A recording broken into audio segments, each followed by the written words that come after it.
My cheating wife's affair partner exposed her, leading to the ultimate revenge. My name is Dave, a 55-year-old garage owner. I built my garage from the ground up, starting as an apprentice at 18 and saving every penny for 7 years until I opened my own business.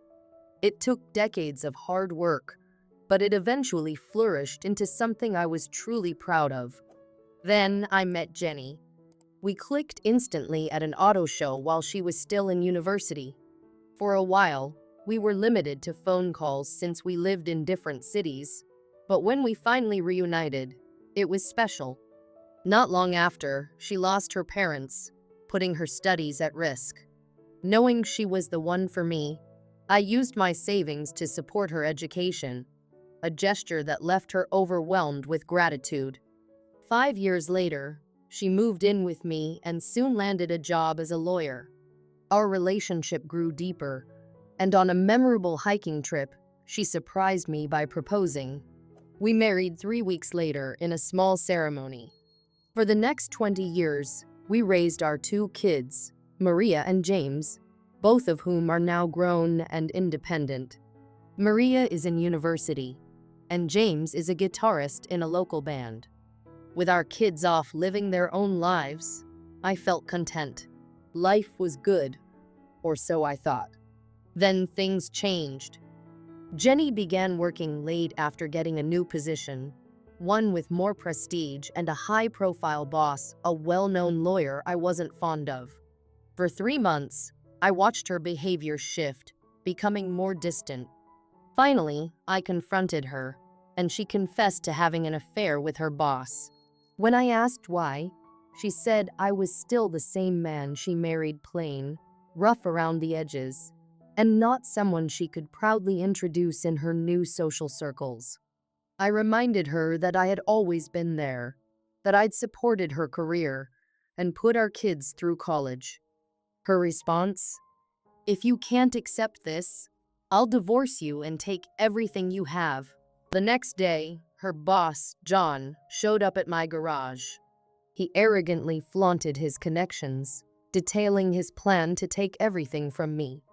He laid down divorce papers, orders to freeze my company's accounts, and restraining orders to keep me away from Jenny, her office, and even our home.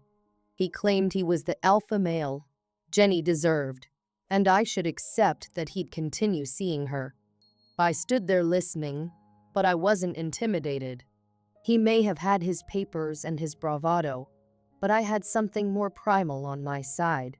Without a word, I moved in and gave him a taste of real power, breaking his nose and ribs, leaving him slumped against the wall. I made sure he knew who the real alpha was. Jenny visited him in the hospital and, horrified, realized I was serious. Her boss, now too afraid to pursue the legal threats, fired her on the spot. By then, I'd already changed the locks and frozen our shared accounts. She was left with nothing. Desperate, she tried calling our kids, but they didn't answer. That's when she spotted me on the side of the road. She was stranded, lost, and without resources. I stopped the van and told her to get in. We had one last conversation. I made it clear that the divorce was happening on my terms. No alimony, no share of my assets, and everything she owned, including the jewelry I'd bought her, would stay with me. She was left standing on the side of the road, with nothing but the consequences of her betrayal. I told her she could give any reason she wanted for the divorce. I didn't care as long as she stayed out of my life. Once the divorce was finalized, she'd leave town and never look back. She could talk to my kids and meet them when I wasn't around, only if they wanted to see her. Her belongings would be packed and ready for pickup by 10 o'clock tomorrow. If they weren't picked up by then, they'd be destroyed. She nodded, and I asked how soon I could expect the papers. She said it would take a week. I insisted they be on my desk in 5 days. She nodded again, looking as if she'd seen a ghost. I smiled, asked her to leave, and then drove away. The next morning, she collected her things. 5 days later, she delivered the divorce papers, citing irreconcilable differences. I chuckled. A few months later, I was a free man.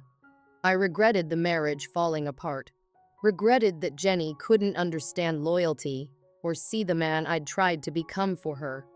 She chose threats over reconciliation, and that was a point of no return for me. I moved on with my life alone. Story 2. I once had a relationship with a woman who was controlling and offensive, and things ended badly. I moved on and landed a good jobs, supporting a comfortable lifestyle. Then, out of the blue, she reached out, bringing along a 1-year-old child, claiming he was mine and asking for child support. Suspicious but willing to help if the child was indeed mine, I proposed a DNA test. I offered to take responsibility, cover expenses, and actively be part of his life, provided we had proof. She refused, demanded money, and even involved my family in her accusations. Eventually, we went ahead with the DNA test, and the result was shocking. I wasn't the father. She was furious, claiming she still deserved support, but I refused. Fast forward, and at a family gathering, my brother joked about the situation, which led to some dark humor. We thought we were out of earshot, but my sister overheard, furious that we joked about someone less fortunate. Later, she cornered me in front of my parents, accusing me of forcing my ex into single motherhood. My dad mentioned that maybe the jokes were harsh, but he knew I wasn't responsible for the child. My mom, however, shocked me, saying I should support my ex regardless. After that, my sister relentlessly messaged me, trying to guilt trip me. I shared online comments about my situation with my mom, which opened her eyes. She realized her mistake, apologized, and we mended things. But my sister doubled down, saying a woman's word should always be taken seriously. Even after I showed her proof, she claimed I still had an emotional responsibility. Things took a darker turn. My ex and my sister showed up at my workplace with a sign accusing me of abandoning my child. They caused a scene until security escorted them out, but I faced warnings at work about future incidents. I contacted my lawyer friend, and we prepared to take legal action against them for harassment and defamation. Update. My ex was terrified when she learned about the lawsuit, begging me to drop it. She tried guilt-tripping me, but I had no sympathy left. My sister, meanwhile, made things worse, posting accusations online. This only gave us more evidence for the case. Christmas arrived, and despite assurances that my sister wouldn't be there, she was. My mom tried to orchestrate a reconciliation, but I walked out. I told her that unless she supported me and saw who was truly at fault, I was done with both her and my sister. Final update. In the end, I won the legal battle without even going to trial. My ex settled out of court, and my sister, left to face the consequences alone, regretted her actions. She tried deleting her posts, but it was too late. Now, I've moved on from both of them, focusing on a life free from unnecessary drama. She'd never taken things this far before. Unfortunately for her, we had all the backup screenshots, recordings, everything we needed. During the final conciliation meeting, she broke down in tears, begging me to forgive her and end the ordeal.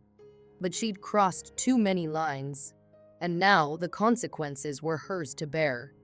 She owed me a significant sum and had to cover all the legal costs. My mother helped her make the payment, but now she's burdened with debt, as my dad expects full repayment.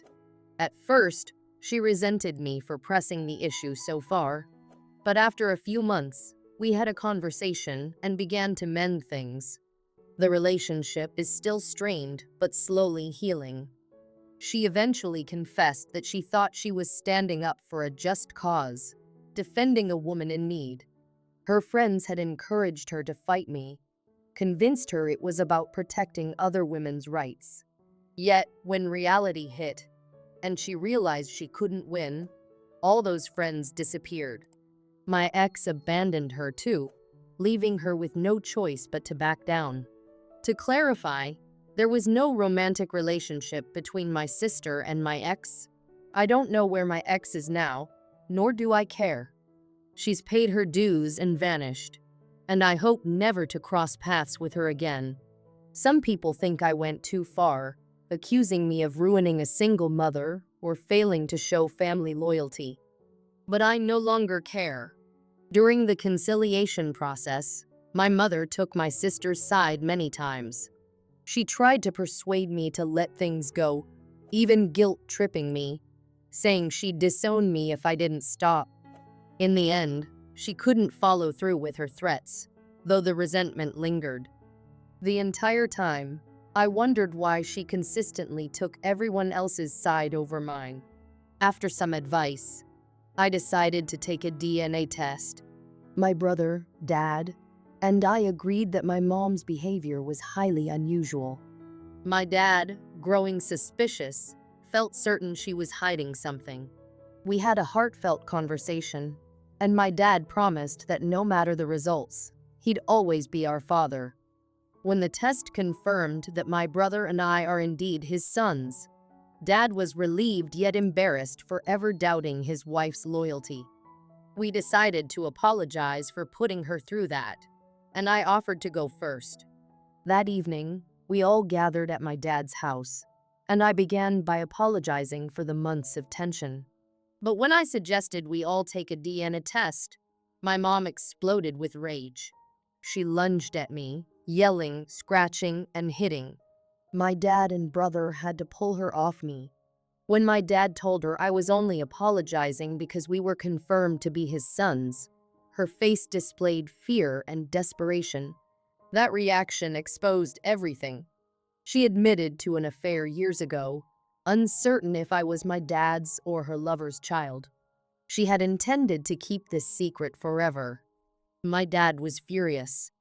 He threw her out that night, and soon everyone in the family knew the truth. She tried to argue we had no right to speak against her since she's our mother, but the damage was done. In the aftermath, I received a substantial settlement. My brother remains my best friend, and my relationship with my sister, though strained, is healing. She's distanced herself from her toxic friends, and my ex is out of the picture for good, hopefully.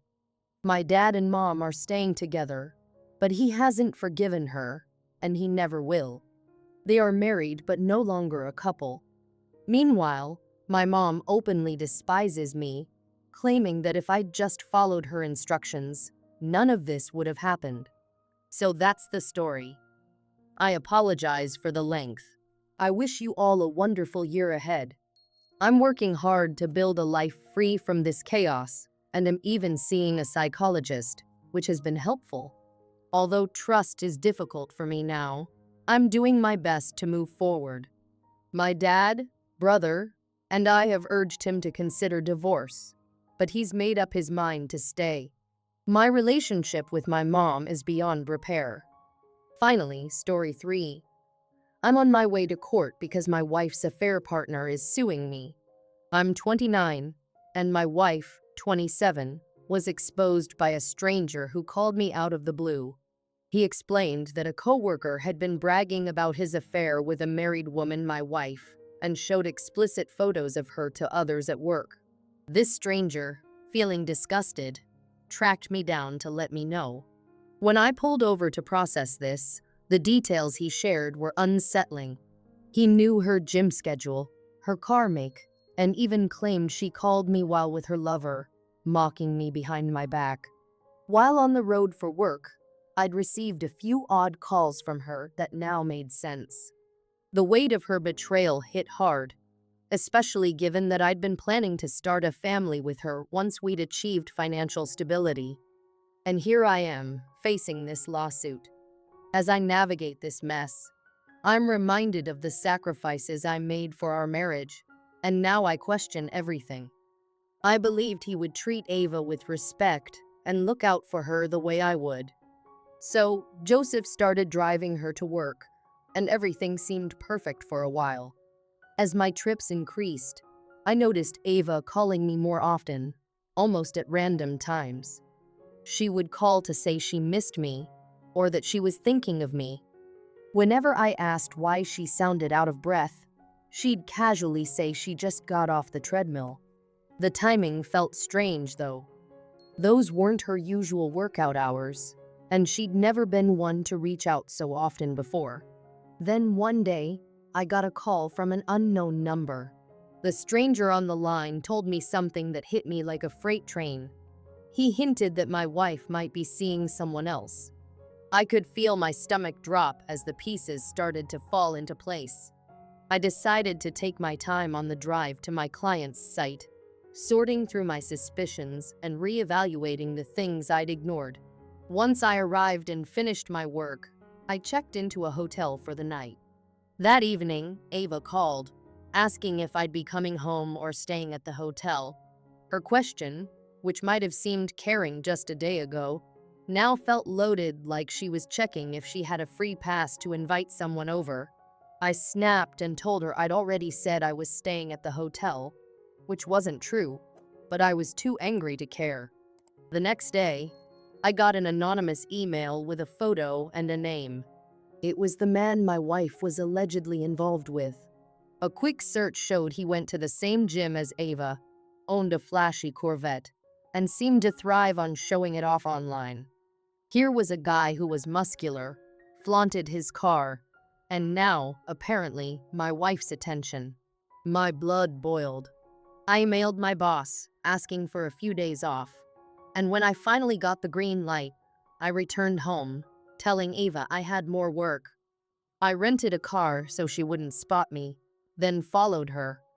Sure enough, her workout buddy turned out to be the man in the photo. I watched as they left the gym together. Then later, she invited him over to our house when she thought I was out of town. He rolled up in his Corvette and parked in my driveway, as if he owned the place. Rage took over, but I held back from storming in. Instead, I drove to the nearest Walmart, bought a metal bat and a knife, and waited for dawn. When the house was quiet, I started on his car, slashing the tires, breaking windows, and smashing the headlights. He finally came outside, realizing what was happening, and tried to confront me. A scuffle broke out, and he threw a few punches before the cops showed up and broke it up. The police separated us, took statements, and, seeing that he was on top of me when they arrived, they ended up arresting him. As he was carted off, I looked at Ava, who seemed at a loss for words. Back inside, she tried to apologize, but I told her it was over. I wanted a divorce. I called my parents, hoping they'd understand, but instead, they pushed for reconciliation. My mom, especially, was close to Ava and refused to see her betrayal for what it was. When I couldn't get their support, I distanced myself from them too. Days later, I received a message from the stranger who had initially tipped me off about the affair. He updated me on my wife's lover. Because he had missed work while in jail, he'd been fired, and photos of his demolished car had circulated online, making him the laughingstock of his colleagues. But the aftermath isn't over. Now he's suing me for damages, $90,000 for his car and another $50,000 for losing his job. I'll be consulting a lawyer soon, but as you can imagine, my life is in chaos. I look back at the start of my relationship with Ava and wonder how we got here. I thought she was my dream come true, someone who completed me. But this betrayal has shattered that illusion. It's hard to believe I'm now facing a lawsuit on top of a divorce and an estranged family. But I'm determined to get through this and find some peace on the other side. I had trusted Joseph to keep an eye on Ava when I was away.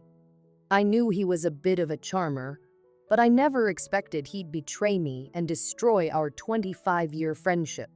One Saturday, I returned to town, starving, and decided to stop by Joseph's for a quick meal before heading home. I called him, and he mentioned he was cooking, which sealed the deal. Besides, Ava had told me she was out grocery shopping, so I figured I had time before she'd be home to make dinner. While we ate, Joseph kept glancing at his phone. I assumed he was texting someone new, so I didn't think much of it. At one point, he tried to juggle clearing our plates while still holding his phone, which slipped and fell. As I picked it up, my heart stopped. I saw he'd been messaging Ava. There was even a photo of her wrapped in a towel, fresh from the shower. It was painfully clear they were having an affair. Shuddered, I left immediately. When I got home, I confronted Ava. She denied everything at first, acting as if I was imagining things. But when I told her that Joseph was HIV positive, her face went white, and she confessed, admitting they'd been together, unprotected, the night before. I couldn't believe the risk she'd taken, not to mention the betrayal. I kicked her out. Thankfully, we both tested negative for HIV, but Ava later tested positive for herpes. By then, I was already filing for divorce. I couldn't believe that, despite all I'd done for both of them, they'd betray me like that. I got a restraining order and warned them to stay away. In the end, their affair didn't last. Joseph was just using her, and Ava, once again, found herself alone. She even tried to come back, blaming Joseph, but I wasn't interested. I moved out of our apartment to recover and have been healing since. Then, there's another story. Once upon a time, my wife and I were high school sweethearts, the couple everyone admired. But that ended when I caught her kissing one of the popular guys I couldn't stand. Years passed, and we lost touch. Then, one night, while celebrating a friend's upcoming wedding, Nancy reappeared in my life. The old feelings came rushing back. We decided to reconnect, eventually dating again, and a year later, we got married. Nancy was now a social media influencer, making great money online. I supported her career, often helping with her content when she was busy. I took care of all the household expenses, spoiled her with gifts, and even bought her a car. I thought everything was perfect. Then one day, I received a call from a towing company. They were towing her car. Confused, I went to the location they gave me, which was far from her workplace. To my shock, I spotted her wrapped around the waist of another influencer. The moment they saw me, the guy tried to laugh it off, saying, "It's not what it looks like," while Nancy started crying. I recorded everything, then posted it on her Facebook page, tagging the guy. Her influencer career took a major hit after that. Brands dropped her, and the guy wanted nothing to do with her after the backlash. She had destroyed everything we had over a fling. Looking back, I wish I'd seen the red flags. But now, I know better. I won't make the same mistake again.